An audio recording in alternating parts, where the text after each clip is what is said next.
I've been thinking a lot lately about the decisions that have led me to this very moment. And I've been asking myself if I would have done anything different. I wonder if I had made different choices, how my life would have unfolded. But one thing I noticed when I look back at my life, and honestly so, was that I have always been reactive to my life and my situations. And that's a hard pill to swallow. I haven't had rather the luxury of the freedom of choice, the freedom to just wait, to breathe, and to choose. In certain major life decisions, I didn't have the luxury of time. It felt like I was just being, handed one curveball on top of the other, and I was just swinging from one place of survival onto another.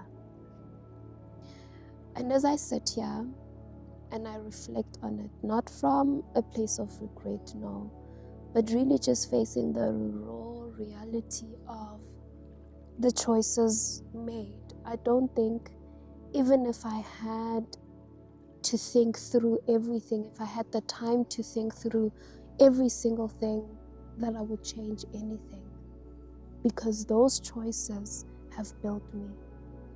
However, there are still those specific situations that, still haunt the corners of my mind. The moments where I wish I could have maybe stood up for myself more. The time I should have said yes instead of no, or maybe a no instead of a yes. And in those exact moments, I realized something, I guess, deeper. I realized that I had to grow into the version of myself who makes better decisions.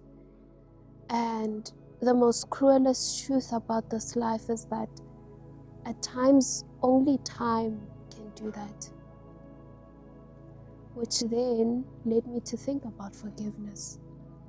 Because forgiveness is something it's a topic I'm still wrestling with. It's a space I'm still trying to find my footing in. Well, self-forgiveness to be specific. Because if we're being completely honest, I think that's why self-forgiveness is a different kind of beast. It's because we aren't just trying to forgive this abstract concept. We're trying to forgive a version of ourselves that we might, deeply dislike right now. When you have to forgive someone else, you can eventually walk away. You can block them. You can move to a different city. You can build a wall. You can do whatever it takes, and maybe not even see that person for the rest of your life. But how do you walk away from the perpetrator when the perpetrator is the person staring back at you in the mirror every single day, every single morning?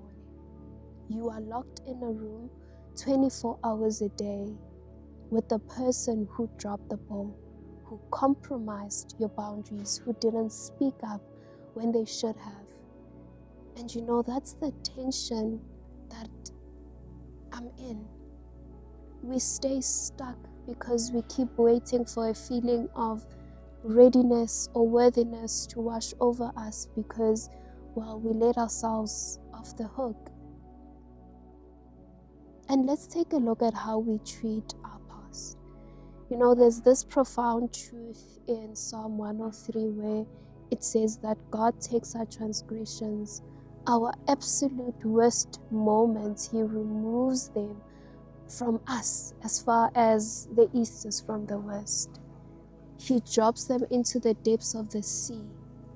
The ledger is cleared. But what do? Because we can't wrap our minds around that kind of unearned grace, we then put on the scuba diving suit, and we dive right back into that very dark, heavy water. We drag the carcass of our old mistakes back to the surface, and we park that right into our living room or our kitchen table. We sit there and we analyze them. We rehearse the failure over and over again until the shame becomes our identity. We are essentially telling God that, you know what, your grace is enough for everyone else, but my inability to make the right call back then, that's too big for the cross. I need to punish myself a little longer. And the absolute tightest knot in that rope is the trap of, I should have known better. So we sit here today and we judge that past version of ourselves using the wisdom we could only pay for by the mistakes we make. You're cheating your own growth when you do that. You didn't have the luxury of time or perspective back then. You were operating out of whatever broken, unhealed, or overwhelmed place you were in, while also trying to dodge those curveballs. You know, it reminds me so much of Peter in the Gospels. He wasn't a bad man per se. He loved Jesus fiercely so. He saw up and down that even if everyone else leaves you, I am ready to die with you. He genuinely believed he was that strong. But then the dark night comes, the pressure gets thick, the curveballs hits, and in the moment of pure reactive survival, fear takes over, and he denies the man he loves 3 times. The Bible says he went out and wept, he cried bitterly. That wasn't just sadness. That was the sound of a man's ego and self-worth completely shattering on the floor. He realized he wasn't who he thought he was. But notice what happens next.